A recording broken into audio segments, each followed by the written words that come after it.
പാമ്പിനെ ശ്രദ്ധിക്കണം.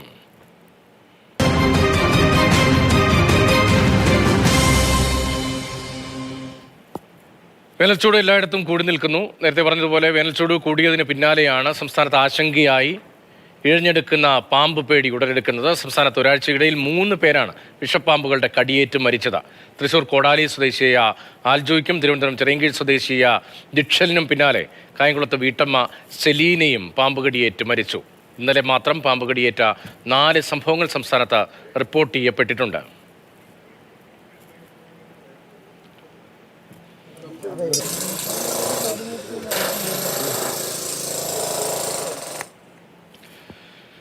നമുക്കൊപ്പം ഡോക്ടർ ആർ രമേശ് കുമാർ, അനൂഷിനെ ചികിത്സിക്കുന്ന ഡോക്ടറാണ്, അപ്പോളോ അഡ്ലക്സിലെ ഡോക്ടറാണ്. ഒപ്പം ശ്രീ സുബീഷ് കുമാർ കടമ്പാട്, അദ്ദേഹം ഈ അനൂഷിൻ്റെ പാമ്പിടിയേറ്റ കുട്ടിയുടെ വീടിൻ്റെ അയൽവാസിയാണ്. അവിടെ സംഭവിച്ച കാര്യങ്ങളെക്കുറിച്ച് അദ്ദേഹം വിശദമായി കാര്യങ്ങൾ പറയാൻ കഴിയുന്ന ആളാണ്. റോഷ്നിയുണ്ട്, വനം വകുപ്പിലെ ഉദ്യോഗസ്ഥയാണ്. പല റെസ്ക്യൂ ഓപ്പറേഷൻ്റെ ഭാഗവുമായും പങ്കെടുത്തിട്ടുണ്ട്. ഇന്നും അത്തരം ഒട്ടേറെ ഇടപെടലുകൾ നടത്തുകയാണ് റോഷ്നി. ആദ്യം റോഷ്നിയിലേക്കാണ്. റോഷ്നി, ഈ സമീപ ദിവസങ്ങളിൽ ചൂട് കൂടിയതിന് പിന്നാലെ ഈ പാമ്പുകളുടെ സാന്നിധ്യം കൂടിയിട്ടുണ്ടോ? വലിയ ആശങ്കയാണ് എല്ലായിടത്തും. അതുകൊണ്ടാണ് അങ്ങനെ ഒരു ചോദ്യം തന്നെ ആദ്യം. അതെ അതെ അതെ ഉറപ്പായിട്ടും കൂടിയിട്ടുണ്ട്. വേനലാണ്, ചൂട് നമുക്ക് സഹിക്കുന്നതിനേക്കാൾ വളരെ കൂടുതലാണ്. അപ്പോ നല്ല രീതിയിൽ പാമ്പുകൾ കൂടുതലായിട്ട് പുറത്ത് കാണുന്നുണ്ട്. അത് മാത്രമല്ല, ഇപ്പോ പ്രജനന കാലമാണ്. പാമ്പുകള് കുഞ്ഞുങ്ങൾ മുട്ട വിരിഞ്ഞ് പുറത്തു വരുന്നുണ്ട്. അപ്പോൾ അതുകൊണ്ട് തന്നെ ധാരാളം കുഞ്ഞുങ്ങളും പുറത്തു വരുന്നത് കാരണം പാമ്പുകളെ പുറത്ത് കാണാനുള്ള സാധ്യത വളരെ കൂടുതലാണ്. ഏതൊക്കെ സ്ഥലങ്ങളിൽ ശ്രദ്ധ വേണം? ഇപ്പോൾ എവിടെ നിന്നൊക്കെയാണ് ഇങ്ങനെ പാമ്പിനെ പിടിക്കാൻ ആവശ്യപ്പെട്ടുള്ള വിളി ഫോറസ്റ്റിലേക്ക് ഉൾപ്പെടെ എത്തുന്നത്? എവിടേക്കാണ് ശ്രദ്ധ വേണ്ടത്? ഏതൊക്കെ പാമ്പുകളെ പ്രത്യേകമായി ശ്രദ്ധിക്കണം? ഇപ്പോൾ നമ്മുടെ നാട്ടിൽ നിരവധി പാമ്പുകൾ ഉണ്ടെങ്കിലും വീര്യം കൂടിയ വിഷമുള്ള പാമ്പുകളുടെ എണ്ണം കുറവാണല്ലോ. ഏതിനെയൊക്കെ പ്രത്യേകമായി ശ്രദ്ധിക്കണം? നമുക്ക് കോൾസ് എല്ലായിടത്തു നിന്നും വരാറുണ്ട്. ഇപ്പോൾ എല്ലാ ജില്ലയിലും വോളണ്ടിയേഴ്സ് ഉണ്ട്. ഞാനൊക്കെ തിരുവനന്തപുരം ജില്ലയിൽ മാത്രമാണ് പോകുന്നത്. നമ്മുടെ ജില്ലയിൽ തന്നെ എനിക്ക് തോന്നുന്നു നാട്ടുപുറത്തുള്ളതിനേക്കാൾ കൂടുതൽ സിറ്റിയിൽ നിന്നാണ് കൂടുതൽ കോളുകൾ വരുന്നത്. പിന്നെ നമുക്ക് പേടിക്കാനുള്ളത് കേരളത്തിൽ 100-120ഓളം ഇനം പാമ്പുകൾ ഉണ്ടെങ്കിലും നമുക്ക് ഏറ്റവും കൂടുതൽ പേടിക്കേണ്ട പാമ്പുകൾ എന്ന് പറയുന്നത് 4 വിഷപ്പാമ്പുകളാണ് ഉള്ളത്. അതില് കിങ്കോബ്ര 5ാമതൊരാളാണ്. പക്ഷേ കിങ്കോബ്ര നമുക്ക് അധികം അങ്ങനെ പുറത്ത് കാണുന്നില്ല. കിങ്കോബ്രയെ കൊണ്ട് നമുക്ക് അധികം അങ്ങനെ ബൈറ്റ് കൊണ്ട് ബുദ്ധിമുട്ടുണ്ടാവുന്നില്ല. പക്ഷേ മൂർഖം പാമ്പ്, അണലി, കോമൺ ക്രൈറ്റ്, വെള്ളിക്കെട്ടൻ, ഇവര് 3ഉമാണ് ശരിക്കും ഒരു മനുഷ്യ ജീവനെ അപഹരിക്കാൻ മാത്രം വെനമസ് ആയിട്ടുള്ള സ്നേക്ക് എന്ന് പറയുന്നത്. പിന്നെ ക്ലോസ് ഗെയിൽഡ് വൈപ്പർ ഉണ്ട്, ഈർച്ചവാളൻ ശൽക്ക അണലി. അതും നമുക്ക് അധികം കാണാത്ത പാമ്പാണ്. പക്ഷേ മൂർഖനും അണലിയും വെള്ളിക്കെട്ടനും ഇത് 3ഉമാണ് ഇപ്പോൾ ഏറ്റവും കൂടുതൽ ഒരു മനുഷ്യനെ ഇല്ലാതാക്കാൻ കഴിവുള്ളത്. അവരെ നമ്മൾ ഭയക്കേണ്ടതുണ്ട്. ഈ അണലിയും വെള്ളിക്കെട്ടനെയും ഒക്കെ കണ്ടാൽ, ഇപ്പോൾ വെള്ളിക്കെട്ടൻ താരതമ്യേന ചെറുതാണ്, വലുതുമുണ്ടെങ്കിൽ പോലും അണലിയും വലിയ അനങ്ങാതെ കിടക്കുന്നതാണ്. അപ്പോൾ ഇത് തിരിച്ചറിയാൻ വലിയ ബുദ്ധിമുട്ടല്ലേ? അപ്പോൾ വീട്ടിലാണെങ്കിൽ, ഇപ്പോൾ നഗരത്തിൽ നിന്നാണ് കൂടുതൽ കോളുകൾ വരുന്നതെന്ന് പറയുന്നു. വീട്ടിലൊക്കെ ആണെങ്കിൽ ഏതൊക്കെ ഭാഗത്ത്, പ്രത്യേകിച്ച് ചൂടിന്റെ സാഹചര്യത്തിൽ ഏതൊക്കെ ഭാഗത്ത് എവിടെയൊക്കെ ഇവ ഉണ്ടാകും, എന്തൊക്കെ ശ്രദ്ധിക്കണം, പ്രത്യേകിച്ച് കുട്ടികൾ ഉൾപ്പെടെ? അതെ, നമുക്ക് വീടിനോട് ചേർന്ന് നമ്മള് ചെടിച്ചട്ടികളൊക്കെ വെക്കുന്ന സ്ഥലങ്ങള്, കിണറിനോട് ചേർന്നുള്ള സ്ഥലങ്ങള്, പൈപ്പിന്റെ വെള്ളം നനയുന്ന ഭാഗങ്ങള്, പൈപ്പൊക്കെ വച്ചേക്കുന്ന സ്ഥലങ്ങള്, പിന്നെ വീടിന്റെ ജനലുകള്, വാതിലുകളൊന്നും തുറന്നിടരുത്. നമുക്ക് ചൂടാണ്, നമുക്കറിയാം, നമുക്ക് മനുഷ്യന് സഹിക്കാൻ പറ്റുന്നില്ല. അതുകൊണ്ട് തന്നെ മൃഗങ്ങൾക്കും അത് ബുദ്ധിമുട്ടാണ്. അപ്പോ ജനലുകളും വാതിലുകളും കുറച്ച് ദിവസത്തേക്കെങ്കിലും നമ്മളൊന്ന് ഫാന് ഉപയോഗിച്ചിട്ട് അതൊന്ന് ക്ലോസ് ചെയ്യാൻ ശ്രമിക്കണം. ഇല്ലെങ്കിൽ നെറ്റ് വല്ലതും വെച്ചിട്ട് അതൊന്ന് പെർമനന്റ് ആയിട്ടൊന്ന് ക്ലോസ് ചെയ്ത് വെക്കാൻ ശ്രമിക്കണം. പിന്നെ പൈപ്പ്, നമ്മുടെ ബാത്റൂമിൽ നിന്നും അടുക്കള പോലെയുള്ള സ്ഥലങ്ങളിൽ നിന്നും വെള്ളം ഒഴുകി പോകുന്ന പൈപ്പുകൾ ഉണ്ടാവും. ആ പൈപ്പുകൾ അടുത്ത ഓടയിലൊക്കെ ആയിരിക്കും തുറന്നിരിക്കുന്നത്. അതിന്റെ എൻഡുകളെല്ലാം തന്നെ നെറ്റ് വെച്ചിട്ട് ക്ലോസ് ചെയ്യണം. പിന്നെ മുറിക്കകത്ത് നമുക്ക് പാമ്പ് പെട്ടെന്ന് നമ്മുടെ വീടിനുള്ളിലേക്ക് തണുപ്പ് തേടിയാണ് വരുന്നത്. ഇവർ ഇഴഞ്ഞു കയറി വരുമ്പോൾ നമ്മളെ കണ്ടാൽ അവരും പേടിക്കും, നമ്മളും പേടിക്കും. അപ്പൊ ഇവർ ആദ്യം ചെയ്യാൻ ശ്രമിക്കുന്നത് ഏതെങ്കിലും ഒരു മൂലയിലേക്ക് പെട്ടെന്ന് കയറി ഒതുങ്ങിയിരിക്കാനായിരിക്കും ശ്രമിക്കുന്നത്. അല്ലെങ്കിൽ നമ്മൾ കണ്ടില്ല എന്നുണ്ടെങ്കിലും ഇതുപോലെയാണ്, നമ്മുടെ ഒരു പ്രസൻസ് പെട്ടെന്ന് അറിയുമ്പോൾ അവര് ഏതെങ്കിലും ഒരു മൂലയിൽ ഒതുങ്ങിയിരിക്കും. അത് പക്ഷെ നമ്മൾ കാണണമെന്നില്ല. അതുകൊണ്ട് തന്നെ വീടിനുള്ളിൽ അനാവശ്യമായിട്ട് സാധനങ്ങൾ കൂട്ടിവെക്കുന്നത് മാക്സിമം ഒന്ന് ഒഴിവാക്കണം. ദയവായി തുടരുക. ഡോക്ടർ ആർ രമേശ് കുമാർ കൂടിയുണ്ട്. ഇപ്പോൾ പാമ്പ് കടിയേറ്റ് ചികിത്സയിൽ കഴിയുന്ന കുട്ടിയെ പരിചരിക്കുന്ന പ്രധാനപ്പെട്ട ഡോക്ടറാണ്, അപ്പോളോ ആർട്ടിലക്സിലെ ഡോക്ടറാണ്. ഡോക്ടർ ആർ രമേശ് കുമാർ, ഇപ്പോൾ തിരുവനന്തപുരത്തെയും കൊല്ലത്തെയും 2 സംഭവങ്ങൾ. ചിറയൻകീഴ് ആശുപത്രിയിൽ സമയത്ത് ഉചിതമായ ചികിത്സ കിട്ടിയില്ല. കായംകുളത്ത് ഒരു സ്ത്രീ, അവരെ ആദ്യം ഒരു ക്ലിനിക്കിലേക്ക് കൊണ്ടുപോകുന്നു, പിന്നീട് ഗവൺമെൻറ് ആശുപത്രിയിലേക്ക് കൊണ്ടുപോകുന്നു, ഉചിതമായ ചികിത്സ കിട്ടില്ല. ഇത്തരം പരാതികളൊക്കെ ഉയർന്നു വരുന്നുണ്ട്. ഇപ്പോൾ അങ്ങ് പരിചരിക്കുന്ന കുട്ടിയുടെ ആരോഗ്യസ്ഥിതി എങ്ങനെയാണ്? അവിടെ തന്നെ മറ്റൊരു കുട്ടിക്കും ജീവൻ നഷ്ടമാകുന്ന ഒരു സാഹചര്യം ഉണ്ടായല്ലോ. പ്രത്യേകമായി ഈ ചൂടുകാലത്ത് എന്തൊക്കെ ശ്രദ്ധിക്കേണ്ടതുണ്ട് മെഡിക്കൽ രംഗത്ത് പ്രവർത്തിക്കാൻ ഉൾപ്പെടെ? നമസ്കാരം. ഇതിനകത്ത് ഈ നമ്മളുടെ കയ്യിൽ അഡ്മിറ്റായ കുട്ടി ഇപ്പം അനോഷ് ഈസ് നല്ല വ്യത്യാസം വന്നിട്ടുണ്ട്. 3 ദിവസമായി. വന്നപ്പോൾ റെസ്പിറേറ്ററി പാരാലിസിസിലാണ് വന്നത്, ഷോക്കിലുമായിരുന്നു. അതുകൊണ്ട് തന്നെ അവന് വെന്റിലേറ്ററിന്റെ മറ്റു സഹായമൊക്കെ വേണ്ടി വന്നു. അതേ കൂടെ തന്നെ നമ്മൾ അവന് anti snake venom full loading dose ഉടനെ തന്നെ കൊടുത്തു വന്ന് നമ്മുടെ കയ്യിൽ കിട്ടിയപ്പോൾ തന്നെ നമ്മളത് അഡ്മിനിസ്റ്റർ ചെയ്തു. അതിന്റെ റെസ്പിറേറ്ററി സപ്പോർട്ടിൽ നിന്ന് ഇന്നലെ ശ്വാസം എടുക്കുന്ന മസിൽ, എസ്പെഷ്യലി ഡയഫ്രം എന്ന് പറയും, ഡയഫ്രം മസിലിന്റെ പാരാലിസിസ് കൊണ്ടാണ് റെസ്പിറേറ്ററി വീക്ക്നെസ് വരുന്നത്. അപ്പം ഡയഫ്രം പൂർണ്ണമായി മസിൽ പൂർണ്ണമായി പ്രവർത്തനക്ഷമമായതോടെ റെസ്പിറേഷൻ നോർമലായി. ഇന്നലെ അവൻ്റെ റെസ്പിറേറ്ററി സപ്പോർട്ട് വെന്റിലേറ്ററിൽ നിന്നൊക്കെ മാറ്റി. ഇന്നലെ ഭക്ഷണം കഴിച്ചു കുട്ടി. പിന്നെ മറ്റ് മസിൽസ് പെരിഫറലായിട്ട് കാലിലും കയ്യിലും മസിൽസിൻ്റെ ഒക്കെ പവറൊക്കെ ഏകദേശം ഒരു 3 ഔട്ട് ഓഫ് 5 എന്ന് പറയും. 5-ൽ 3 പവർ ആയിട്ടുണ്ട് ഇപ്പം തന്നെ. കണ്ണിൻ്റെ കാഴ്ചയിൽ വരുന്ന ഡിപ്ലോപ്പിയ അതൊക്കെ ആദ്യം ഉണ്ടായിരുന്നു. ഇപ്പോൾ അതൊക്കെ അവൻ്റെ കണ്ണിൻ്റെ മൂവ്മെന്റ്സ് ഒക്കെ പൂർണ്ണമായി. സൗണ്ടൊക്കെ നല്ലപോലെ, ഡിസ്ഫോണിയ എന്ന് പറയും, സൗണ്ടൊക്കെ ആദ്യം ഇല്ലായിരിക്കുമല്ലോ, ഇവർക്ക് തൊണ്ടയിലെ മസിൽസും പോവും. അത് സൗണ്ട്, വോയിസ് ഇല്ല, സംസാരത്തിൽ ബുദ്ധിമുട്ടുണ്ടാകും. ഇപ്പം നല്ലപോലെ സംസാരിക്കുന്നു, വോയിസ് ഒക്കെ നല്ലപോലെ ഉണ്ട്.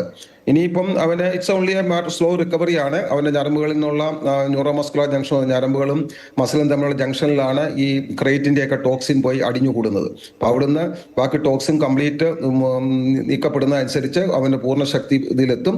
ക്രേറ്റ് ആകുമ്പോൾ ചിലപ്പോൾ ഒരു 5 days to 3 weeks വരെ എടുക്കുമെന്നാണ് പറയുന്നത്. ക്രേറ്റിന്റെ ശരീരത്തിൽ നിന്നുള്ള അതിന്റെ ടോക്സിൻസ് കംപ്ലീറ്റ്ലി പോയിട്ട് പൂർണ്ണ റിക്കവറി എത്താൻ. അപ്പൊ അത് ഞങ്ങൾ പ്രതീക്ഷിക്കുന്നു. ഉൾപ്പെടെയുള്ള ആ ചികിത്സാ പ്രോട്ടോകോൾ പാലിച്ചാൽ വേഗത്തിൽ ജീവിതത്തിലേക്ക് മടങ്ങിയെത്തും. അതിനുള്ള ഒരു സൂക്ഷ്മത ഉണ്ടായാൽ മതി. ഈ ചികിത്സ വൈകുന്നതാണോ, അല്ലെങ്കിൽ ചികിത്സ എന്ത് വേണമെന്ന് തീരുമാനിക്കുന്നിടത്തൊരു ബുദ്ധിമുട്ടുണ്ടോ? അതുകൊണ്ടാണോ ഈ ചികിത്സാ പിഴവടക്കമുള്ള ആരോപണങ്ങൾ, മതിയായ ചികിത്സ കിട്ടിയില്ല എന്ന ആരോപണം വരുന്നത്? എങ്ങനെയാണ് ഇപ്പോൾ ഒരു കുട്ടി മരിച്ചല്ലോ, അവിടെ ഒരു കുട്ടി മരിച്ചു എന്ന് മനസ്സിലാവും. ആ കുട്ടിയുടെ സഹോദരനല്ലേ ഇപ്പോൾ അവിടെ ചികിത്സയിലുള്ളത്. ഈ പ്രാഥമിക ഘട്ടത്തിൽ ഡോക്ടർമാരും ഏതെങ്കിലും തരത്തിലുള്ള പ്രതിസന്ധി നേരിടുന്നുണ്ടോ ചികിത്സയുടെ കാര്യത്തിൽ, തിരിച്ചറിയുന്ന കാര്യത്തിൽ? അതെ, വളരെ റെലവെന്റ് ആയിട്ടുള്ള ഒരു ചോദ്യമാണ്. ഈ കുട്ടിയുടെ ഇത് ക്രേറ്റ് ബൈറ്റിന്റെ, പ്രത്യേകിച്ച് ശംഖുവരയൻ അല്ലെ വെള്ളിക്കട്ടൻ എന്ന് പറയുന്ന, അല്ലെങ്കിൽ കരിമ്പാമ്പ് എന്ന് നമ്മുടെ നാട്ടിൽ പറയുന്ന, അതിന്റെ സ്ലീപ്പ് വിത്ത് യു എന്നാണ് പറയുന്നത്. അത് വളരെ നമ്മൾ ഒരു ഒബ്സ്ക്യൂർ ബൈറ്റ് ആയിരിക്കും, നമ്മൾ അറിയത്തില്ല അത് കടിച്ചെന്ന് പോലും. അതാമത്തെ കാര്യം, അതിന്റെ ഫാങ്സ് വളരെ സോഫ്റ്റ് ആണ്, അത് കാരണം പാട് കാണത്തില്ല. പെട്ടെന്ന് വരുന്നത് പലപ്പോഴും കുട്ടികൾ ഉറക്കത്തിൽ നിന്ന് എവേക്കനിങ് എന്ന് പറയും, പെട്ടെന്ന് അങ്ങ് ഉണരും. കുട്ടികളെ അഡൾട്ട് ആണെങ്കിലും പെട്ടെന്ന് ഉണർന്ന ഒരു ഛർദില അല്ലെങ്കിൽ വയറുവേദനയൊക്കെ പറയും. അപ്പം പലരും വിചാരിക്കും പാമ്പ് കടിയാണെന്ന് വിചാരിക്കത്തില്ല, വേറെ എന്തെങ്കിലും വയറിന്റെ ഏനക്കേടാന്ന് വിചാരിച്ച് എന്തെങ്കിലും കൊടുക്കും. കുറെ കഴിഞ്ഞ് ശ്വാസം മുട്ടലോ വയ്യായ്മകളോ ഡെവലപ്പ് ചെയ്യുമ്പോഴാണ് പലപ്പോഴും കടിച്ചെന്ന് തന്നെ മനസ്സിലാകുന്നത്. ഇവിടെയും സംഭവിച്ച അത് തന്നെയാണ്. ഈ കുട്ടിക്ക് 2 മണിയാകുമ്പോൾ ഉണർന്നു. അപ്പോൾ അവർ തറയിൽ കിടക്കുമായിരുന്നു. അമ്മ കൊണ്ട് കട്ടിലെ കൊണ്ട് കിടത്തി. അത് കഴിഞ്ഞ് കുറച്ച് കഴിഞ്ഞ് അവരപ്പോൾ മറ്റു ബുദ്ധിമുട്ട് എന്താണ്, തലേദിവസം കഴിച്ച ഭക്ഷണത്തിൻ്റെ ആണെന്ന് വിചാരിച്ച ഛർദിലും വയറുവേദനയും പെട്ടെന്ന് വൈകായ്മയും പറഞ്ഞപ്പോൾ ഒരിക്കലും സംശയിച്ചില്ല. അത് കാരണം പിന്നെ കുറേ കഴിഞ്ഞ് 2-3 മണിക്കൂർ കഴിഞ്ഞപ്പോഴാണ് പെട്ടെന്ന് കുഞ്ഞിന് വയ്യാതെ കൂടുതൽ ബുദ്ധിമുട്ടായപ്പോഴാണ് ഒരു ആശുപത്രി സമീപിച്ചപ്പോൾ ഒരു കുട്ടി തീരെ അവശ നിലയിലായിരുന്നു. അത് നമുക്ക് രക്ഷപ്പെടുത്താൻ പറ്റിയില്ല. മൂത്ത കുട്ടിയും അവശ നിലയിലായിരുന്നു. റെസ്പിറേഷൻ പോലും ഇല്ലാതെ അവിടുന്ന് അടുത്തുള്ള വേറെ ഹോസ്പിറ്റലിൽ നിന്ന് എൻഡോട്രാക്കിയൽ ട്യൂബ് ഇട്ട് ആണ് നമ്മുടെ അടുത്ത് എത്തിയത് തന്നെ. പിന്നെ ഇവിടെ എത്തിയപ്പോൾ തന്നെ നമ്മൾ ബാക്കി വെന്റിലേറ്റർ കണക്ട് ചെയ്യുകയും റെസ്പിറേഷൻ ഒരു വശത്തൂടെ മെയിൻറ്റെയിൻ ചെയ്തുകൊണ്ട് വേറെ വശത്തൂടെ ആന്റി സ്നേക്ക് വെനം പൂർണ്ണമായി കൊടുത്തു. അതുകൊണ്ട് ആ കുട്ടി രക്ഷപ്പെട്ടു. ഏത് പാമ്പാണെന്ന് തിരിച്ചറിയാൻ കഴിഞ്ഞില്ലെങ്കിൽ ഈ ചികിത്സയ്ക്ക് തടസ്സമുണ്ടോ? അക്കാര്യത്തിൽ ഇപ്പോഴും ഒരു സംശയം പലരും പറയുന്നുണ്ട്. ഈ രോഗി അതല്ല, മുതിർന്ന ഒരാളാണെങ്കിൽ അവർ പറയുന്നത് പ്രാഥമികമായി മുഖവിലയ്ക്ക് എടുക്കേണ്ടി വരില്ല ഇപ്പോൾ പാമ്പാണോ എന്ന കാര്യത്തിൽ ഉൾപ്പെടെ? വളരെ കറക്റ്റായിട്ടുള്ള ചോദ്യം തന്നെയാണതും. പക്ഷെ ഇതിനകത്തുള്ള ഒരു കാര്യം എന്ന് പറഞ്ഞാൽ, നമ്മൾ ആന്റി സ്നേക്ക് വെനം കൊടുക്കുന്നതിന്റെ ക്ലിയർ ഇൻഡിക്കേഷൻസ് പ്രോട്ടോകോൾ പ്രകാരം 2 പറയുന്നത്. ഒന്ന്, വിറ്റ്നസ്ഡ് സ്നേക്ക് ബൈറ്റ് എന്ന് പറയും. അതായത് നമ്മൾ പാമ്പ് കടിച്ചെന്ന് കണ്ടു, ഏത് പാമ്പാണെന്ന് നമുക്ക് മനസ്സിലായിട്ടുണ്ടെങ്കിൽ അതനുസരിച്ച് നമ്മൾ കൈയോടെ തന്നെ നമുക്ക് ട്രീറ്റ്മെന്റ് ഇനിഷ്യേറ്റ് ചെയ്യാം. 2, അല്ലെങ്കിൽ ഓർ ക്ലിനിക്കൽ സൈൻസ് ഓഫ് എൻവെനമേഷൻ എന്ന് പറയും. അതായത് ശരീരത്തിൽ വിഷം കയറിയതിന്റെ ലക്ഷണങ്ങൾ കാണിച്ചിട്ടുണ്ടെങ്കിൽ, വിഷം കയറിയതിന്റെ ലക്ഷണങ്ങൾ എന്ന് പറഞ്ഞാൽ വൈപ്പർ പോലത്തെ അണലി പോലത്തെ പാമ്പുകളുടെ ലക്ഷണങ്ങൾ എന്ന് പറഞ്ഞാൽ ആ സൈഡിൽ സെല്ലുലൈറ്റിസ്, അവിടെ നീര് വെക്കും, ചുമന്ന് വരും, തടിച്ച് വരും, അതിനുശേഷം ശരീരത്തിൽ രക്തം കട്ട പിടിക്കാതെ വരും, ഇങ്ങനെ ഓരോന്നോരോന്നായിട്ട് വന്നുകൊണ്ടിരിക്കും, ആ കാലം അങ്ങ് വീർക്കും. അതേപോലെ ഏറ്റവും സബ്റ്റിലായിട്ട് വരുന്ന ഒരു മറഞ്ഞിരുന്ന് വരുന്ന കാര്യമാണ് ഈ ക്രൈറ്റിന്റെ കാര്യങ്ങളും പിന്നെ കോബ്രയും. അതിന് രണ്ടിനും ന്യൂറോടോക്സിക് ആണ്. അപ്പോൾ അത് കുറച്ച് കഴിയുമ്പോഴത്തേക്കും നമ്മൾ ആ ലക്ഷണങ്ങൾ വരുന്നത് അങ്ങനെ ഒരു കാലയിൽ എന്തെങ്കിലും കടിച്ചു എന്ന് തോന്നുകയും അതിനുശേഷം വിഷൻ ബ്ലഡ് ആകുന്നു, ഒന്ന് രണ്ടായിട്ട് കാണുന്നു, ഇല്ലെങ്കിൽ സൗണ്ട് സംസാരിക്കാൻ പറ്റുന്നില്ല. നമ്മൾ ലോ ബ്രെയിൻ സിൻഡ്രോം എന്ന് തന്നെ പറയുക. അതായത് നമ്മൾ സ്ട്രോക്കിലായ പോലെ ഇരിക്കും, പക്ഷെ കോൺഷ്യസ് ആണ്, കൈയും കാലും അനക്കാൻ പറ്റുന്നില്ല, ഒന്നും മിണ്ടായിരിക്കുന്നു. ഇങ്ങനത്തെ ഒരു ലക്ഷണങ്ങൾ കണ്ടാലും അതിന്റെ ബാക്ക്ഗ്രൗണ്ടിൽ ഇങ്ങനെ ഒന്ന് കടിച്ചെന്ന് തോന്നിയാൽ നമുക്കതൊരു ന്യൂറോടോക്സിക് ബൈറ്റ് ആയിട്ട് എടുത്തുകൊണ്ട് നമുക്ക് ട്രീറ്റ്മെന്റ് ഇനിഷ്യേറ്റ് ചെയ്യാവുന്നതാണ്. പക്ഷേ ഇതിന്റെ കൂടെ തന്നെ പറയേണ്ട ഒരു ഹൈലൈറ്റ് ചെയ്യേണ്ട കാര്യം, ആന്റി സ്നേക്ക് വെനത്തിന് ഭയങ്കര റിയാക്ഷൻ ഉള്ള ഒരു കാര്യമാണ്. കൊടുക്കുമ്പോൾ നല്ല സെറ്റിങ്സ് ഉള്ള സൗകര്യമായിട്ട് തന്നെ നോക്കിക്കണ്ട് കൊടുക്കണം. അപ്പൊ അതിന് ന്യായമായ ജസ്റ്റിഫിക്കേഷൻ വേണം കൊടുക്കുന്നതിന്. ഒരു 5 to 10% റിയാക്ഷൻ വരാം. റിയാക്ഷൻ വന്നാൽ നല്ല ഷോക്കിലും ഹൈപ്പോ റെസ്പിറേറ്ററി ഫെയിലിയറും ഒക്കെ വരാറുണ്ട്. അപ്പൊ അതുകൊണ്ട് തന്നെ ഇത് ഇൻഡിക്കേഷൻ ഉണ്ടെങ്കിൽ കൊടുക്കണം. അത് ഒന്ന് നോക്കിക്കണ്ട് ചെയ്യാറുണ്ട് ഡോക്ടേഴ്സ്. പക്ഷേ ഈ രണ്ട് സാഹചര്യങ്ങളിൽ വിറ്റ്നസ് സ്നേക്ക് ബൈറ്റോ എൻവെനമേഷന്റെ ക്ലിനിക്കൽ സയൻസ് ഉണ്ടെങ്കിൽ കൊടുക്കുന്നത് ജസ്റ്റിഫയബിൾ ആണ്. എത്രയും പെട്ടെന്ന് ആന്റി സ്നേക്ക് വെനം കൊടുത്താൽ അത്രയും നല്ല റെസ്പോൺസ് ഇതിനകത്ത് കിട്ടാറുമുണ്ട്. അതിന് യാതൊരു സംശയവും ഇല്ല. പ്രത്യേകമായൊരു ശ്രദ്ധ ഇപ്പോൾ നിലവിൽ പ്രോട്ടോകോൾ ഉണ്ട് എന്ന് പറയുമ്പോഴും പ്രത്യേകമായൊരു ശ്രദ്ധ ആ മേഖലയിൽ വേണ്ടതല്ലേ? ഡോക്ടർമാർക്ക് പുതിയ ഡയറക്ഷൻ ആവശ്യമായി വരുന്നു എന്നതരത്തിൽ സംശയമുണ്ടാകുന്നത്. ആ മേഖലയിലെ ആളുകൾ തന്നെയാണ് ഇക്കാര്യത്തിലൊക്കെ കൂടുതൽ ഇടപെടൽ നടത്തേണ്ടത്. മാത്രമല്ല ആന്റിവെനം എല്ലായിടത്തും ഉണ്ട് എന്ന് പറയുമ്പോഴും പലയിടത്തും ഇല്ല. ഈ പ്രശ്നമുണ്ടായതിന് ശേഷമൊക്കെയാണ് അവിടെ സ്റ്റോക്ക് എത്തിക്കുന്നത് എന്നൊക്കെ പറയുന്നുണ്ട്. ഇക്കാര്യത്തിൽ കുറെ കൂടി ആധികാരികമായ വിവരങ്ങൾ വരേണ്ടതുണ്ട്. അക്കാര്യത്തിൽ കൂടുതൽ ഇടപെടൽ ഉണ്ടാകേണ്ടതുണ്ട്. ആ മേഖലയിൽ എന്തോ ഒരു പ്രശ്നമുണ്ട്, ആ വിഷയത്തിൽ ഒരു പ്രശ്നമുണ്ട്, തുടക്കത്തിൽ ചികിത്സയിൽ ഒരു പ്രശ്നമുണ്ട് എന്ന് തന്നെയാണ് പൊതുവിൽ ബോധ്യമാകുന്നത്. വിദഗ്ധരായ ഡോക്ടർമാർ ഉൾപ്പെടെയുള്ളവരാണ് അക്കാര്യങ്ങളിൽ ഇപ്പോൾ പുറമേ നിന്ന് നമ്മൾ അഭിപ്രായം പറയുന്നതിനപ്പുറത്തേക്ക് ഡോക്ടർ ചൂണ്ടിക്കാണിച്ചതുപോലെ അക്കാര്യത്തിൽ കുറെ കൂടി സൂക്ഷ്മതയും ശ്രദ്ധയും ആവശ്യമായി വരുന്നുണ്ട്. ശ്രീ സുബീഷ് കുമാർ കടമ്പാട്, ഇപ്പോൾ തൃശ്ശൂരിൽ 2 കുട്ടികൾക്കാണ്, താങ്കളുടെ തൊട്ടടുത്തുള്ള കുട്ടികളാണ് എന്നതാണ് ഞാൻ മനസ്സിലാക്കുന്നത്, 2 പേർക്ക് കടിയേറ്റു. അതിൽ ഈ കൊടകര മറ്റത്തൂരിലെ 8 വയസ്സുകാരൻ അൽജോയ്ക്ക് ജീവൻ നഷ്ടമായി, ജീവൻ രക്ഷിക്കാൻ കഴിഞ്ഞില്ല. സഹോദരൻ ആശുപത്രിയിൽ ചികിത്സയിലാണ്. നല്ല വാർത്ത എന്നത് ആരോഗ്യത്തിലേക്ക് തിരികെ വരുന്നു, നോർമലായി വരുന്നു എന്നാണ് ഡോക്ടറും വിശദീകരിക്കുന്നത്. ഈ പാമ്പ് കടിയേറ്റത് മുതൽ ആശുപത്രിയിലേക്ക് എത്തിക്കുന്നതും മരണം സംഭവിക്കുന്നതും ഒരു കുട്ടിയെ മറ്റൊരാശുപത്രിയിലേക്ക് മാറ്റുന്ന ഉൾപ്പെടെ ആ കാര്യങ്ങളിൽ ഇടപെട്ടയാളാണല്ലോ. ഏതെങ്കിലും വീഴ്ച എവിടെയെങ്കിലും ശ്രദ്ധയിൽപ്പെട്ടോ? ഇല്ല, വീഴ്ച എവിടെയെങ്കിലും ഉണ്ടായിട്ടൊന്നുമില്ല. വീഴ്ച ഉണ്ടായതായിട്ട് എനിക്കറിയില്ല. പിന്നെ ഇവിടെ പാമ്പിനെ പിടിക്കാനായിട്ട് വന്ന് കഴിഞ്ഞപ്പോൾ നമുക്ക് പാമ്പുകളെ കിട്ടിയിട്ടില്ല. ഫോറസ്റ്റുകാരും സർപ്പ ടീമുകളും വന്നിട്ട് അവർക്ക് പാമ്പിനെ കിട്ടിയിട്ടില്ല. അവർക്ക് ഇന്നലെ വൈകുന്നേരം ഒരു 7:30 ഒരു പാമ്പിനെ കിട്ടി. പിന്നെ അതുപോലെ തന്നെ വൈകുന്നേരം രാത്രി 10 മണിക്ക് ഒരു പാമ്പിനെ കിട്ടി. അപ്പൊ അവർക്ക് എവിടെ നിന്നാണ് ഇത് കണ്ടുപിടിക്കാൻ കഴിഞ്ഞില്ല ഇതുവരെ, എവിടെന്നാണ് ഉള്ളതെന്നുള്ളത്. പരിശോധന ഉണ്ടായിരുന്നല്ലോ, പരിശോധന ഇന്ന് നിർത്തിയോ? ഇപ്പൊ ആ ദൃശ്യങ്ങൾ പ്രേക്ഷകർ സ്ക്രീനിൽ കാണുന്നുണ്ട്. ഭിത്തി തുറന്നുൾപ്പെടെ പരിശോധന നടത്തിയില്ലേ? ഇപ്പോൾ ഈ മരണത്തിന് ശേഷവും വീട്ടിൽ നിന്ന് പാമ്പ് കണ്ടെത്തി. പാമ്പ് മാത്രമല്ല, നിരവധി ആളുകൾ അവിടെ എത്തിയതുമൊക്കെയാണ്. അതുകൊണ്ടെങ്കിലും പാമ്പ് വീട്ടിൽ തന്നെ ഉണ്ടായിരുന്നു. അതാണ് വലിയ ആശങ്ക. അതാണ് ആശങ്ക. ഈ പാമ്പ് എവിടെന്നാ വരുന്നുള്ളത് കണ്ടുപിടിക്കാൻ കഴിഞ്ഞിട്ടില്ല. അവര് പറഞ്ഞ തറയുടെ ഉള്ളിൽ നിന്നാണെന്ന് പറയണത്. പക്ഷെ ഇതുവരെ അതിന്റെ പാമ്പിന്റെ ഒരു മുട്ടയോ അല്ലെങ്കിൽ അതിന്റെ ഒരു തോടോ അല്ലെങ്കിൽ ഒരു പാമ്പ് കൊട്ടിനോ ഒന്നും അവിടെ നിന്ന് കിട്ടിയിട്ടില്ല. അപ്പൊ അവര് പറയുന്നത് ഇനി അവിടെ നിന്ന് ഇനി വരില്ല എന്നാണ് പറയുന്നത് പാമ്പ്. അത് കാരണം ആ തറ സൈഡ് പൊളിച്ചിട്ടുണ്ട്. ആ പൊളിച്ച സൈഡ് കോൺക്രീറ്റ് കൊണ്ട് ഫില്ല് ചെയ്യാന്ന് പറഞ്ഞു. ബാത്റൂം പൊളിച്ചിട്ടുണ്ട്, അത് ഫില്ല് ചെയ്ത് കഴിഞ്ഞാൽ ഇനി പാമ്പ് വരില്ല എന്നാണ് അവര് പറയുന്നത്. പക്ഷെ നമുക്കിപ്പോഴും അത് ഒരു സംശയമാണ്, നമുക്ക് പാമ്പ് ഇനിയും വരുമോ എന്നൊരു ഭീതിയാണ്. ഇതിപ്പോ അവരെ മാത്രല്ല, നമ്മുടെ ഈ ഭാഗത്തുള്ള എല്ലാവർക്കും ഒരു ഭയങ്കര ഒരു ആശങ്കയായി മാറിയിരിക്കുകയാണ് ഈ പാമ്പിന്റെ ഈ ഇത് കാരണം. മാത്രമല്ല ദൃശ്യങ്ങൾ കാണുമ്പോൾ അതങ്ങനെ ഒരു കാട് മൂടിയ സ്ഥലമായെന്ന് തോന്നുന്നില്ല. വലിയ വെയിലടിക്കുന്ന സ്ഥലമാണ്, ചൂടുള്ള സ്ഥലമാണ്. അങ്ങനെ ഒരു പാമ്പിന്റെ ആവാസതയ്ക്ക് യോജിച്ചൊരു സ്ഥലം എന്നൊന്നും ഒറ്റനോട്ടത്തിൽ പറയാൻ കഴിയില്ല. ഒരുപക്ഷെ അവിടെ ഉണ്ടാകാം. ഇനിയപ്പോൾ പരിശോധന ഇനി മുന്നോട്ട് കൊണ്ടുപോകേണ്ടതില്ല എന്നുള്ള തീരുമാനത്തിലേക്കും എത്തുന്നു. സമീപത്ത് സാധാരണ നിലയിൽ ഇങ്ങനെ പാമ്പിനെ കാണാറുണ്ടായിരുന്നു? ഇവിടെ പാമ്പുകളുണ്ട്. ഇവിടെ പാമ്പുകള് സാധാരണ എന്റെ വീട്ടിലടക്കം പാമ്പിനെ കിട്ടിയിട്ടുണ്ട്. വെള്ളിക്കെട്ടന്റെ കുഞ്ഞിന് എന്റെ വീട്ടിൽ നിന്ന് കിട്ടിയിട്ടുണ്ട്. പിന്നെ എന്റെ വീടിന്റെ പുറത്ത് ഒരു മൂർക്കം പാമ്പ് ഒരാഴ്ചയായിട്ട് കിടന്നു നടക്കുന്നുണ്ട്. നമുക്ക് പിടിച്ച് തല്ലി കൊല്ലാനൊന്നും അനുവാദമില്ല. അപ്പൊ നമ്മളതിനെ കാണുമ്പോൾ ഓടിച്ചോടും. ഇത് അങ്ങനെ പോകണമെന്ന് മാത്രമേ ഉള്ളൂ. പിന്നെ ഇതൊരു വനമേഖലയാണ്. അപ്പൊ അതന്നെ സാധാരണ ഓട്ടോമാറ്റിക് പാമ്പുണ്ടാവല്ലോ ഇവിടെ. പാമ്പ് മാത്രമല്ല ഉള്ളത്, പന്നിയുണ്ട്, കുരങ്ങനുണ്ട്, മലയണ്ണാനുണ്ട്, അങ്ങനെ എല്ലാവിധ ജീവികളും ഉണ്ട്. അത് കാരണം ഇവിടെ നമ്മുടെ ജീവിതം തന്നെ നമുക്ക് കാണുമ്പോൾ അങ്ങനെ അല്ലെങ്കിലും അത് വനത്തോട് ചേർന്നൊരു മേഖലയാണ്. അത്തരം സാന്നിധ്യമുണ്ട്. ശ്രീ റോഷ്നി നേരത്തെ തുടക്കത്തിൽ പറഞ്ഞല്ലോ, ഇപ്പോൾ കൂടുതൽ കോളുകൾ വരുന്നത് നഗരത്തിൽ നിന്നാണ്. അപ്പോൾ നമ്മൾ ഈ പൊതുവിൽക്കരുന്ന ആവാസ വ്യവസ്ഥയ്ക്കപ്പുറത്ത് ഈ പാമ്പുകളുടെ സാന്നിധ്യം എവിടെയൊക്കെ എങ്ങനെ നമുക്ക് തിരിച്ചറിയാൻ കഴിയും? ഇന്നിപ്പോൾ ഒരു റിപ്പോർട്ടിൽ വായിക്കായിരുന്നു, ഇപ്പോൾ നമ്മുടെ ദേശീയപാത നിർമ്മാണവുമായി ബന്ധപ്പെട്ടൊക്കെ മറ്റിടങ്ങളിൽ നിന്ന് മണ്ണുൾപ്പെടെ ഇങ്ങോട്ട് എത്തിക്കുന്നുണ്ട്. അത് പാമ്പുകൾ ഇവിടെ പുതുതായി ഉണ്ടാകാൻ കാരണമാകുന്നുണ്ട്. അങ്ങനെയൊക്കെ അതിനൊക്കെ ശാസ്ത്രീയമായ അടിത്തറയുണ്ടോ? ഈ പാമ്പുകളുടെ സാന്നിധ്യവുമായി ബന്ധപ്പെട്ട് അത് പെരുകുന്നുണ്ടോ, എണ്ണ കൂടുതൽ ഉണ്ടാകുന്നുണ്ടോ? അത് ഏതൊക്കെ സ്ഥലത്ത്, ഇപ്പോൾ നഗരത്തിൽ കൂടുതലായി കോളുകൾ വരുന്നു എന്ന് പറയുമ്പോൾ എങ്ങനെയാണ് അതിൻ്റെ സാന്നിധ്യം മനസ്സിലാക്കേണ്ടത്? പാമ്പിന്റെ ആവാസ വ്യവസ്ഥ എന്ന് പറയുന്നത് വനങ്ങൾ മാത്രമല്ല. ഇപ്പോ ഒരു ആനയുടെയോ കാട്ടുപോത്തിന്റെയോ നമ്മൾ പറയുവാണെങ്കിൽ അവരുടെ ആവാസ വ്യവസ്ഥ എന്ന് പറയുന്നത് വനങ്ങളാണ്. അവർ നാട്ടുമ്പുറത്ത് ജീവിക്കുന്ന ആൾക്കാരല്ല. പക്ഷെ പാമ്പുകളുടെ ആവാസ വ്യവസ്ഥ എന്ന് പറയുന്നത് വനങ്ങൾ മാത്രമല്ല, നമ്മുടെ മനുഷ്യരെ ജീവിക്കുന്ന എല്ലാ സ്ഥലങ്ങളും പാമ്പിന്റെ കൂടി ആവാസ വ്യവസ്ഥയാണ്. പിന്നെ നമുക്ക് ചുറ്റും ഒരു വീട് അല്ലെങ്കിൽ ഒരു മനുഷ്യൻ താമസിക്കുന്ന വീടിന് ചുറ്റും ഒരു 10ഓളം പാമ്പുകൾ ഉണ്ടാവും, ഉറപ്പായിട്ടും ഉണ്ടാവും. അത് നമ്മൾ കാണുന്നില്ല എന്ന് മാത്രമേ ഉള്ളൂ. നമ്മുടെ കണ്ണിന് മുന്നിൽ വന്ന് പെടാൻ അവർക്ക് താല്പര്യമില്ല, അവര് വരാറില്ല. അവർക്ക് നമ്മളെ കാണുന്നത് നമുക്ക് അവരെ കാണുന്നതിനോടും താല്പര്യമില്ല. അതുകൊണ്ട് തന്നെ കൂടുതൽ പാമ്പുകളും രാത്രികാലങ്ങളിലാണ് പുറത്തിറങ്ങുന്നത്. പ്രത്യേകിച്ച് കോമൺ ക്രേറ്റ് എന്ന് പറയുന്നത് നൊക്ടേണൽ ആണത്. പകൽ സമയത്ത് വളരെ സൈലന്റ് ആയിരിക്കും, പുറത്തിറങ്ങാറില്ല. രാത്രിയാണ് അത് ഇറങ്ങുന്നത്. ഞാനൊക്കെ ഏറ്റവും കൂടുതൽ ക്രേറ്റിനെ റെസ്ക്യൂ ചെയ്തിട്ടുള്ളത് രാത്രികാലങ്ങളിലാണ്. കൂടുതലും കിണറിനുള്ളിൽ നിന്നൊക്കെയാണ് നമുക്ക് ക്രേറ്റിനെ റെസ്ക്യൂവിനായി കിട്ടുന്നത്.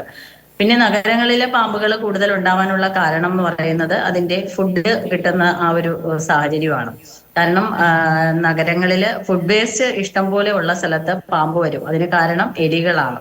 ഫുഡ് ഡംപ് ചെയ്തിടുക, വേസ്റ്റ് കൂട്ടിയിടുക, ഇങ്ങനെയുള്ള സ്ഥലങ്ങളിലെ എലികൾ വരാനുള്ള സാധ്യത വളരെ കൂടുതലാണ്. എലിയെ പിടിക്കാനാണ് സ്വാഭാവികമായി പാമ്പ് അതിന്റെ പുറകെ വരുന്നത്.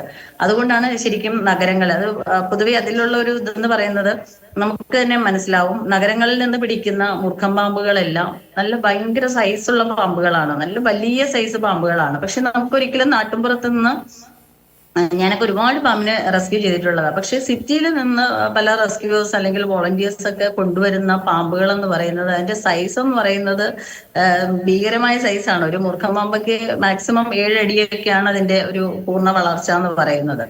അപ്പോൾ അത്രയും വലിയ പാമ്പുകളെയൊക്കെ നമുക്ക് നഗരത്തിൽ നിന്ന് കിട്ടുന്നുണ്ട്. പക്ഷെ നമുക്ക് നാട്ടുമ്പുറങ്ങളിൽ നിന്നൊക്കെ കിട്ടുന്ന അത്രമാത്രം ഭയങ്കര വലിയ സൈസ് പാമ്പ് കിട്ടുന്നില്ല.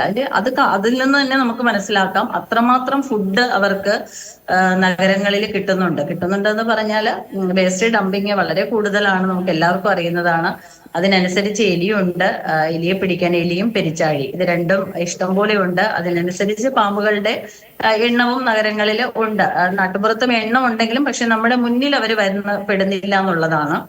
നഗരങ്ങളിലാവുമ്പോഴത്തേക്ക് ഇത് എലിയെ പിടിക്കാൻ വേണ്ടി പുറത്തിറങ്ങുമ്പോൾ ആൾക്കാരുടെ മുന്നിൽ വന്ന് പെടുന്നു, നമ്മൾ കാണുന്നുണ്ട്. അങ്ങനെയാണ് കാണുന്നത്. പിന്നെ എണ്ണം, നമ്മൾ ഇപ്പൊ അങ്ങനെ ഒരു സ്ഥലത്തുനിന്ന് മണ്ണ് കൊണ്ടുപോയി മറ്റൊരു സ്ഥലത്ത് ഇട്ടു എന്ന് വെച്ചിട്ടൊന്നും ഒരിക്കലും പാമ്പ് വരുമൊന്നുമില്ല.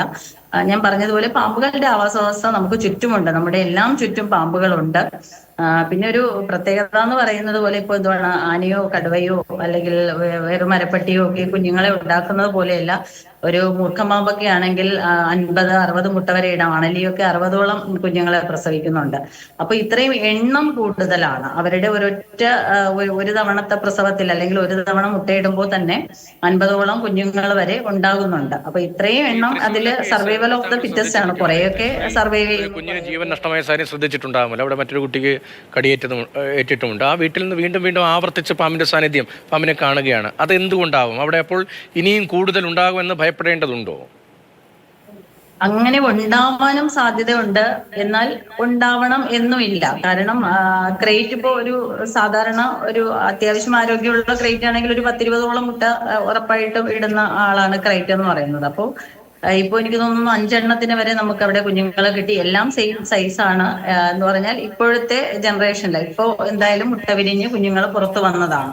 അപ്പൊ ഇനി ഉണ്ടാവണം എന്ന് നമുക്കൊരിക്കലും ഉറപ്പ് പറയാൻ പറ്റില്ല. പക്ഷേ ഇല്ലായിരിക്കും എന്ന് നമുക്ക് പൂർണ്ണമായും അത് തള്ളിക്കളയാനും കഴിയില്ല. കാരണം മുട്ട വിരിഞ്ഞ് വരുന്ന കുഞ്ഞുങ്ങള് ഇപ്പൊ ഒരു 5 എണ്ണം വന്ന സ്ഥിതിക്ക് വേണമെങ്കിൽ ഉണ്ടാവാം. പക്ഷേ വനംവകുപ്പ് സ്ഥലങ്ങളിലെല്ലാം നല്ല രീതിയിലുള്ള പരിശോധന നടത്തിയിട്ടുണ്ട്. നമുക്കിത് എവിടെയാണ് ഉള്ളത് എന്നുള്ളത് നോക്കി കണ്ടുപിടിക്കുക എന്ന് പറയുന്നത് ശരിക്കും ഒരു വലിയൊരു ടാസ്കാണ്. അതൊരു അസാധ്യമായ കാര്യമാണ്. കാരണം ഭിത്തിക്കുള്ളിലൊക്കെ ഇത്രയും മുട്ടയിട്ട് അത് വിരിഞ്ഞു വരുന്ന അങ്ങനെ സാഹചര്യം അങ്ങനെ ഭയപ്പെടേണ്ടതുണ്ടോ? അതെ, അത്തരം സാഹചര്യങ്ങളിലാണ് ഒരു നനവും ചെറിയൊരു ചൂടും അങ്ങനെയുള്ള സാഹചര്യങ്ങളിൽ ആണ് പാമ്പ് മുട്ടയിട്ടിരിക്കുന്നത്. പിന്നെ ഇത് അടയിരിക്കാറൊന്നുമില്ല. പാമ്പ് മുട്ടയിട്ടിട്ട് തള്ളപ്പാമ്പ് അതുവഴി അങ്ങ് പോവുകയാണ് ചെയ്യുന്നത്. മുട്ട അവിടെ ഇരുന്നിട്ട് അനുകൂല സാഹചര്യമാണെന്നുണ്ടെങ്കിൽ മുട്ട വിരിഞ്ഞ് കുഞ്ഞുങ്ങൾ പുറത്ത് തനിയെ തന്നെ ഇറങ്ങി വരുന്നു ആണ് ചെയ്യുന്നത്.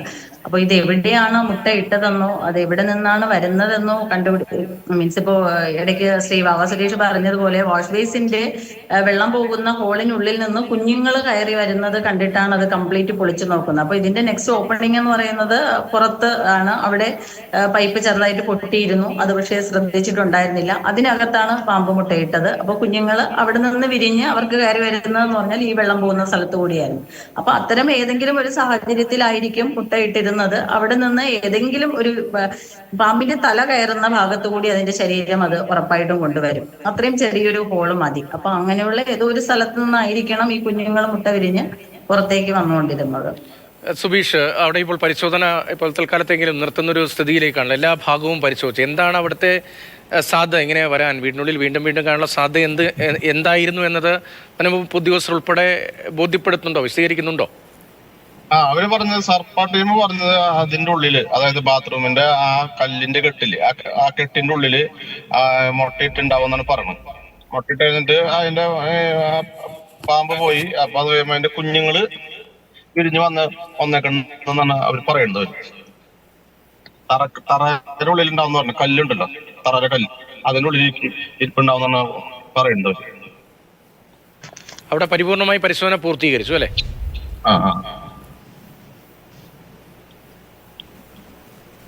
ഹലോ, അവിടെ പരിപൂർണമായി ആ ഭാഗമെല്ലാം പരിശോധിച്ച് കഴിഞ്ഞു. ഇനി പ്രശ്നമില്ല എന്ന് ഉറപ്പിക്കാം.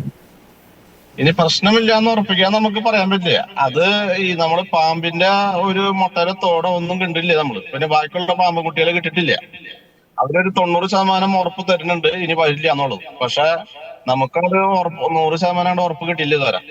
അവരുടെ ആ ഭാഗത്ത് കോൺക്രീറ്റ് ഇട്ട് ഫില്ല് ചെയ്ത് കഴിഞ്ഞ് ഇനി വരില്ല എന്നൊക്കെയാണ് പറയുന്നത്. അവര് പറയുന്നത് ഈ സർപ്പ ടീം പറഞ്ഞിരുന്നത് നമ്മൾ. പക്ഷെ നമുക്കത് അങ്ങോട്ട് 100% വിശ്വാസയോഗ്യമായിട്ടില്ല. അപ്പൊ നമ്മൾ ഇന്ന് വൈകുന്നേരം നമ്മൾ പ്രതീക്ഷിക്കുന്നുണ്ട് പാമ്പ് വരുന്നുള്ളൂ.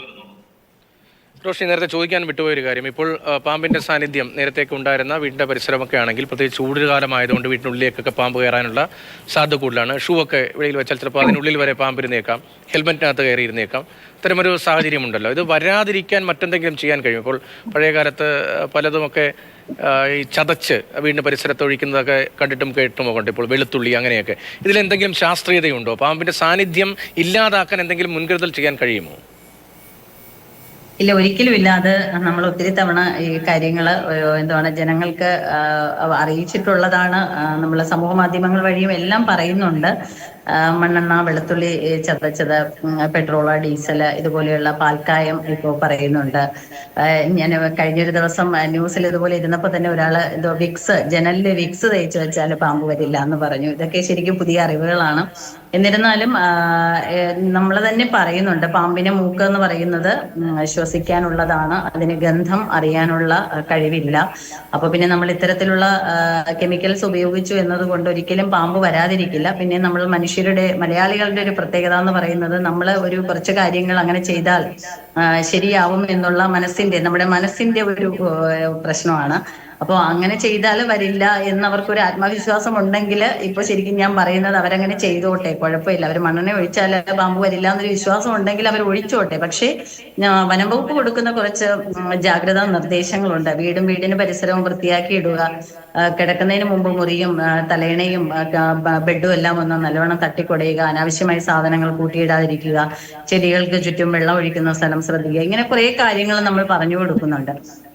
ഈ കാര്യങ്ങൾ അനുസരിച്ചതിന് ശേഷം വേണമെങ്കിൽ നിങ്ങൾ കുറച്ച് മണ്ണെണ്ണയോ വെളുത്തുള്ളി ചതച്ചതോ ഒഴിച്ചോളൂ, അതിലൊരു പ്രശ്നവും ഇല്ല. പക്ഷേ ഈ കാര്യങ്ങളിൽ ഇതൊന്നും ചെയ്യാതിരുന്നിട്ട് എല്ലാ ദിവസവും രാവിലെ ഉച്ചയ്ക്കും വൈകിട്ടും മണ്ണെണ്ണ സ്പ്രേ ചെയ്യാന്ന് പറയുന്നത് വെറും അബദ്ധമാണ്. അങ്ങനെ ചെയ്തത് കൊണ്ട് ഒരിക്കലും പാമ്പ് വരാതിരിക്കില്ല. അതിന്റെ പുറത്തുകൂടി പാമ്പ് ഇഴഞ്ഞു വരും, ഉറപ്പാണ്. പിന്നെ അതിന്റെ ശരീരത്ത് മണ്ണെണ്ണയോ പെട്രോളോ ആസിഡോ വീണു കഴിഞ്ഞാൽ പൊള്ളലുണ്ടായി പാമ്പ് മരിച്ചു പോകാനുള്ള സാധ്യത ഉണ്ടാവും എന്ന് മാത്രമേ ഉള്ളൂ. അല്ലാതെ ഒഴിച്ചത് കൊണ്ട് വരാതിരിക്കില്ല എന്നുള്ളത്, കെമിക്കൽസ് ഇപ്പോൾ വിപണിയിൽ ലഭ്യമാണ്, അതും വെറുതെയാണ്, അതൊരു തെറ്റിദ്ധാരണയാണ്. അതിന്റെ മണമടിച്ച് പാമ്പ് വരില്ല എന്ന് പറയുന്നത് ഒരിക്കലും നമുക്ക് വസ്തുതാ വിരുദ്ധമായിട്ടുള്ള കാര്യമാണ്. അങ്ങനെ സംഭവിക്കില്ല. ശരി, കെമിക്കൽ റിയാക്ഷൻ കൊണ്ടൊരു പക്ഷേ അതിൻ്റെ ത്വക്കിൽ ഇത്തരം കെമിക്കലൊക്കെ ഉണ്ടായാൽ അതുണ്ടാക്കുന്ന റിയാക്ഷൻസ് മാത്രമായിരിക്കും ഉണ്ടാവുക എന്നതാണ് ശാസ്ത്രീയമായി ഇതുവരെയും മനസ്സിലാകുന്നത് എന്താണ് വിശദീകരിക്കപ്പെട്ടത്. ഡോക്ടർ ആർ രമേശ് കുമാർ, അവസാനമായി ഇപ്പോൾ ചൂടുകാലമാണ്. ഈ കുഞ്ഞുങ്ങളുടെയൊക്കെ മരണം സംഭവിച്ചപ്പോൾ കൊല്ലത്തൊരു സ്ത്രീയുടെ മരണം വിവാഹ പരിപാടിക്ക് വേണ്ടി എത്തിയതാണ്. വാഹനം തൊട്ടടുത്ത് പാർക്ക് ചെയ്തിട്ടിരിക്കുകയായിരുന്നു. വാഹനത്തിൽ കയറാനായി പോയപ്പോഴാണ് കാലിൽ കടിയേൽക്കുന്നത്. ആശുപത്രിയിലെത്തുന്നു. അവിടെ ചികിത്സയുടെ കാര്യത്തിൽ വലിയ പരാതി ഉയർന്നു വരികയും ചെയ്യുന്നുണ്ട്. ഈ പ്രത്യേകമായ സവിശേഷമായ സാഹചര്യത്തിൽ ആശങ്കയുണ്ടാകുന്ന ഈ അന്തരീക്ഷത്തിൽ പ്രത്യേകമായി വീടുകളിൽ എന്തെല്ലാം കാര്യങ്ങൾ ശ്രദ്ധിക്കണം? എപ്പോഴാണ്, ഇപ്പോൾ കുട്ടികൾ ഉൾപ്പെടെയാണെങ്കിൽ അവർക്ക് പറയാൻ അറിയില്ലല്ലോ. ചിലപ്പോൾ ഇരുട്ടത്താണെങ്കിൽ പാമ്പ് കടിയേറ്റതാണെന്ന് മനസ്സിലാക്കാൻ പോലും കഴിയില്ല. പ്രായമായവരാണെങ്കിൽ ചിലപ്പോൾ ഇരുട്ടത്തൊന്നും അറിയണമെന്ന് പോലുമില്ല. അങ്ങനെ സ്ഥലത്ത് എപ്പോഴാണ് ആശുപത്രിയെ സമീപിക്കേണ്ടത്?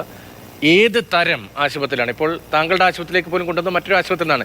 ഏത് തരം ആശുപത്രികളെയാണ് സമീപിക്കേണ്ടത്? നമ്മൾ ചൂട് കാലാവസ്ഥയിൽ നമ്മൾ പറയും ഇത് വേനലിലെ വില്ലനാണ് പാമ്പെന്ന് പറയും. പാമ്പ് ശീതരക്ത ജീവികളാണ് പാമ്പുകൾ. അപ്പോൾ അത് നല്ല അമിതമായ താപം വരുമ്പോൾ പാമ്പുകൾ വെളിയിലോട്ട് മൂവ് ചെയ്യും. അത് നല്ല തണുപ്പുള്ള സ്ഥലം തപ്പിപ്പോവും. അപ്പോൾ അതൊരു ഭാഗം. ഇതിനകത്ത് നമുക്ക് കൂടുതൽ ശ്രദ്ധിക്കാവുന്നത് ഒന്ന്, നമ്മുടെ ഇവിടെ മാഡം ഡിസ്ക്രൈബ് ചെയ്ത പോലെ പുറത്തുള്ള ചപ്പും ചവറുകളും മറ്റു കാര്യങ്ങളൊക്കെ വളരെ നീറ്റായിട്ട് ഇടുകയും അതിനകത്തോട്ട് കുട്ടികളെ, ഇന്ന് തന്നെ എൻ്റെ ഒപ്പിയിലൊക്കെ വന്ന കുട്ടികൾ പുറത്ത് കളിക്കുകയാണ്. എന്താണ് സമ്മർ വെക്കേഷൻ ജോലി ചെയ്യുമ്പോൾ പുറത്തെല്ലാം കളിക്കുകയെന്ന് അവർ പറയുന്നു. 4-5 വയസ്സുള്ള കുട്ടികളാണ്. അപ്പം ഞാൻ അവരോട് പ്രത്യേകം സൂചിപ്പിച്ചു, ഞാൻ എൻ്റെ കൂടെ ഇരുന്ന ഡോക്ടറും കൂടെ, അവരെ നമ്മൾ അവിടെ എല്ലാം ക്ലീൻ ആക്കി ഇടണം, കരിയില മറ്റു കാര്യങ്ങളൊക്കെ നീക്കിയിടണം. ഇത് കുട്ടികൾ കളിക്കാൻ പറ്റിയും സന്ധ്യ സമയത്ത് രാവിലെയൊക്കെ സൂക്ഷിച്ച് വേണം പോകാൻ. പിന്നെ ഏറ്റവും കൂടുതൽ ശ്രദ്ധിക്കേണ്ട 1-2 കാര്യങ്ങൾ നമ്മളിപ്പോൾ ഈ പറഞ്ഞ പോലെ സഡൻ അവേക്കനിങ്, രാത്രിയിലൊക്കെ പെട്ടെന്ന് ഉണർന്നിട്ട് വയറുവേദന ശബ്ദത്തിലൊക്കെ പറയുമ്പോൾ ഒന്ന് ശ്രദ്ധിച്ചേക്കുക. പ്രത്യേകിച്ചും നമ്മുടെ വീടുകളുടെ ഓരോ സാഹചര്യങ്ങൾ പോലെ നിലത്ത് കിടന്നുറങ്ങുന്നവരെ ഓപ്പൺ ആയിട്ടുള്ള വിൻഡോസ് കഴിവതും ഓപ്പൺ ആക്കി ഇടാതിരിക്കുക. രാത്രികളിൽ പകലാണെങ്കിലും ഓപ്പൺ ആക്കി ഇടാതിരിക്കുകയാണ് നല്ലത്. ഇത് ഈ പറഞ്ഞ പോലെ തണുപ്പ് അന്വേഷിച്ച് വരും, അകത്ത് എവിടെയെങ്കിലും ഇരിക്കും. പിന്നെ അതുപോലെ നമ്മുടെ ബെഡ്ഷീറ്റുകൾ മറ്റൊക്കെ ഒന്ന് കുടയണം കിടക്കുന്നതിന് മുമ്പ്. അത് വീടുകളുടെ സാഹചര്യങ്ങൾ പോലെ. പിന്നെ നമുക്ക് എന്തെങ്കിലും കടിച്ചെന്ന് തോന്നുവാണെങ്കിൽ ഉടനെ തന്നെ നമുക്ക് ഏറ്റവും ഇമ്പോർട്ടൻ്റ് ആയിട്ടുള്ള ചില ഡൂസ് ആൻഡ് ഡോൺസ് ഞങ്ങൾ എല്ലാവരോടും പറയും. ഒന്ന്, എല്ലാ പാമ്പുകളും വിഷമുള്ളതായിരിക്കണമെന്നില്ല. 70% പാമ്പുകൾ നോൺ വെനമസ് ആണ്. ആ വെനമുള്ള പാമ്പുകളിൽ തന്നെ 50% ഡ്രൈ ബൈറ്റ് ആയിരിക്കും. അതിന് വിഷം കയറണമെന്നില്ല. അപ്പൊ അങ്ങനെയുള്ളവരെ അവരെ ഒന്ന് റീഅഷ്യൂർ ചെയ്യുക. 2, വന്നു കഴിഞ്ഞാൽ ഉടനെ നടക്കാതിരിക്കുക. ഇപ്പൊ കാല് കടിച്ച ഉടനെ അവരെ കഴിവതും ഇമ്മൊബിലൈസ് ചെയ്യാൻ നോക്കണം. ഒരു നടന്ന ഒരു വണ്ടി ഒരു വാഹന സൗകര്യം ഉണ്ടെങ്കിൽ വാഹനത്തിലോട്ട് എടുത്തുകൊണ്ട് പോകാമെങ്കിൽ എടുത്തുകൊണ്ട് പോവുക. ഇല്ലെങ്കിൽ അവരെ കൂടുതൽ സ്പീഡ് നടക്കുകയോ മറ്റു കാര്യങ്ങൾ ചെയ്താൽ ഇത് കൂടുതൽ സ്ഥലത്തേക്ക് സ്പ്രെഡ് ചെയ്യാനുള്ള സാധ്യതയുണ്ട്. അപ്പൊ അത് കാരണം ഒരു ക്രീപ്പ് ബാൻഡേജ് അതിന്റെ മുകളിലോട്ട് എവിടെയെങ്കിലും ഒന്ന് ചുറ്റുക വെച്ച് കഴിഞ്ഞാൽ അത് ശരീരത്തിലേക്ക് സ്പ്രെഡ് ചെയ്യാതിരുന്നോളും. അതുകൂടാതെ തന്നെ ടോർണിക്ക പോലത്തെ സാധനങ്ങൾ കെട്ടുകയും ചെയ്യരുത്. ടോർണിക്ക എന്ന് പറഞ്ഞാൽ മുറുക്കി കെട്ടുന്നതാണ്. അത് കെട്ടിയാൽ ഡിസ്റ്റൽ ബ്ലഡ് സപ്ലൈ പോകും, ഗാംഗ്രീൻ ഒക്കെ ഉണ്ടാകാനുള്ള സാധ്യതയുണ്ട്. അതുകൊണ്ട് ഇമ്മൊബിലൈസ് ചെയ്യുക. 3, പിന്നെ ആ വൂണ്ടൊന്നും കട്ട് ചെയ്ത് ചിലത് സക്ക് ചെയ്യും, ചിലത് അത് വൃത്തിയാക്കും. ഒത്തിരി വൃത്തിയാക്കാനോ കട്ട് ചെയ്യാനോ പോകാതെ ആ കാല്, ഒരു ഫ്രാക്ചർ വന്നാൽ കാല് എന്ത് ചെയ്യും? കാലിനെ നമ്മൾ ഇമ്മൊബിലൈസ് ചെയ്യും. എന്ന് പറഞ്ഞ പോലെ കാല് നിശ്ചലമായിട്ട് വെച്ചോണ്ട് എത്രയും പെട്ടെന്ന് അടുത്ത സെന്ററിൽ എത്തിക്കുക. ലക്ഷണങ്ങൾ വളരെ ക്ലിയർ ആയി പറയുക. പാമ്പിനെ വിറ്റ്നസ് ചെയ്യാൻ പറ്റിയിട്ടുണ്ടെങ്കിൽ വിറ്റ്നസ് ചെയ്ത കാര്യം പറയുക. ആരെങ്കിലും ഉണ്ടെങ്കിൽ ക്ലിയർ ആയിട്ട് പറയുക. ഇല്ലെങ്കിൽ ഫാങ് മാർക്സ് കൃത്യമായി നോക്കുക. നമ്മൾ കടിച്ച പാടുകൾ അത് മിക്കവാറും എക്സ്ട്രിമിറ്റീസിലായിരിക്കും, കാലിലോ കൈകളിലോ ആയിരിക്കും.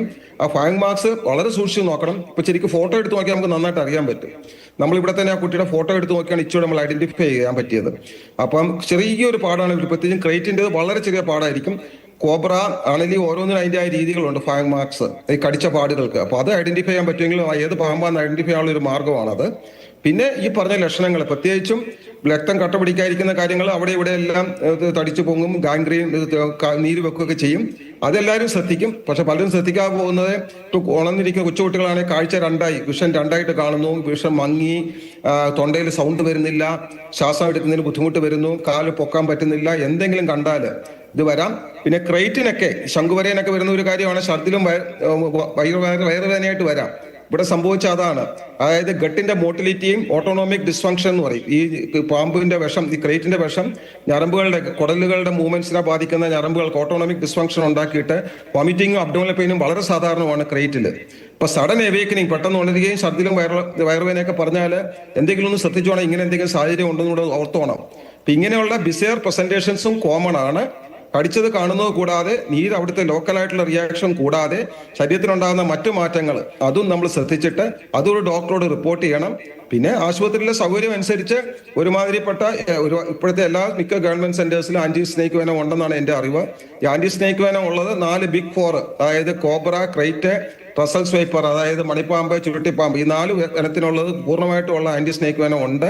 അത് ആവശ്യത്തിനുള്ള ഡോസ് 10 പായിലാണ് നമ്മൾ സാറിന് കൊടുക്കുന്നത്. അത് കൊടുക്കാൻ ഉള്ള ഒരു ജസ്റ്റിഫിക്കേഷൻ ഉണ്ടെങ്കിൽ അത് കൊടുക്കണം. അത് മെഡിക്കൽ ഡോക്ടർമാർ ആ തീരുമാനം എടുത്തോളും. അത് പ്രോപ്പറായിട്ട് ചെയ്യപ്പെടുമെന്ന് ഞാൻ വിശ്വസിക്കുന്നു. പിന്നെ ബാക്കി അത് എവിടെല്ലാം അതിന്റെ ഫെസിലിറ്റി ഉണ്ട് എന്നുള്ളത് എല്ലാവരും അത് ഒന്ന് അറിഞ്ഞിരിക്കുന്നത് എപ്പോഴും നല്ലതാണ്. താലൂക്ക് ആശുപത്രികളിലെല്ലാം അതിന്റെ സൗകര്യങ്ങളുണ്ട്. പ്രൈമറി ഹെൽത്ത് സെന്റർ എക്വിപ്ഡ് ആണോ എന്ന് എനിക്ക് I am not sure about it. നന്ദി. ഡോക്ടർ ആർ രമേശ് കുമാർ അനൂഷിനെ ചികിത്സിക്കുന്ന ഡോക്ടറാണ്. വളരെ വിദഗ്ധമായി തന്നെ എന്താണ് ഇത്തരം സാഹചര്യത്തിൽ ഏത് നിലയിൽ വേണം ചികിത്സ എന്നടക്കമുള്ള കാര്യങ്ങൾ വിശദീകരിക്കാനും ശ്രീ സുബീഷ് കുമാർ കടമ്പാട് തൃശ്ശൂരിലെ ആ വീടുമായി ബന്ധപ്പെട്ട സാഹചര്യങ്ങളെക്കുറിച്ചാണ് വിശദീകരിച്ചത്. ശ്രീമതി റോഷ്നി വനം വകുപ്പിലെ ഉദ്യോഗസ്ഥയാണ്. ഈ സാഹചര്യത്തിൽ പ്രത്യേകമായി ശ്രദ്ധിക്കേണ്ട കാര്യങ്ങൾ, ഏതുതരം പാമ്പുകൾ തുടങ്ങിയ കാര്യങ്ങളൊക്കെ വിശദമായി സംസാരിക്കുകയായിരുന്നു. ചികിത്സയുമായി ബന്ധപ്പെട്ട് ചില പരാതികൾ നേരത്തെ ഉയർന്നു വന്നിരുന്നു. അക്കാര്യത്തിലേക്ക് കൂടി നമുക്ക് പോകാം. നന്ദി ഈ ചർച്ചയിൽ പങ്കെടുത്തവർക്ക്.